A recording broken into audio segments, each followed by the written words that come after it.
Good evening to all. இது Monday evening ஒரு 5:30 இருக்கும். ரூமில் படுத்துட்டு இருந்தேன். ஏதோ சவுண்டு கேட்ட மாதிரி இருந்ததுன்னு வந்து ஜன்னல் வழியே பார்த்து செம்ம மழை பெஞ்சிட்டு இருந்தது. அது கூட சேர்ந்து செம்மையாக காற்று அடிச்சிட்டு இருந்தது. ஒரு மணி நேரத்துக்கு மேலேயும் நல்லா மழை பெஞ்சுது.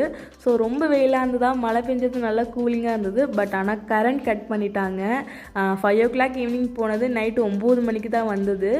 ஸோ டின்னர் வந்து ரொம்ப சிம்பிளாக பண்ணிடலான்னு சொல்லிட்டு 1 pot சாம்பார் தான் பண்ணியிருந்தேன். பாசிப்பருப்பு, துவரம்பருப்பு இதெல்லாம் சேர்த்துட்டு கேரட் பீன்ஸ் மட்டும் தான் வெஜிடபிள் இருந்தது. எல்லாம் காலி ஆகிடுச்சு. ஸோ நெக்ஸ்ட் வீக் தான் வாங்கணும். ஸோ அதனால் இது ரெண்டும் போட்டு சாம்பார் பண்ணியாச்சு. ஒரு பக்கம் வந்து இட்லிக்கும் ரெடி பண்ணிவிட்டேன். அதுக்கப்புறம் பருப்பு வெந்ததும் அதை லைட்டாக கொதிக்க விட்டுட்டு கொஞ்சமாக வந்து பெருங்காயம், அதுக்கப்புறம் கொத்தமல்லி சேர்த்து இறக்குனா சாம்பார் ரெடி. அது கடைசியாக வந்து தாளித்து கொட்டிடுங்க. அதுக்கப்புறம் இட்லி ரெடி ஆகிடுச்சு. பவர் வந்து ஒரு 9 மணிக்கு தான் வந்தது. ஸோ அதுக்கப்புறம் தான் டின்னர் சாப்பிட்ருந்தோம். ஸோ அதுதான் கைஸ், நெக்ஸ்ட் வீடியோவில் பார்க்கலாம். பாய்.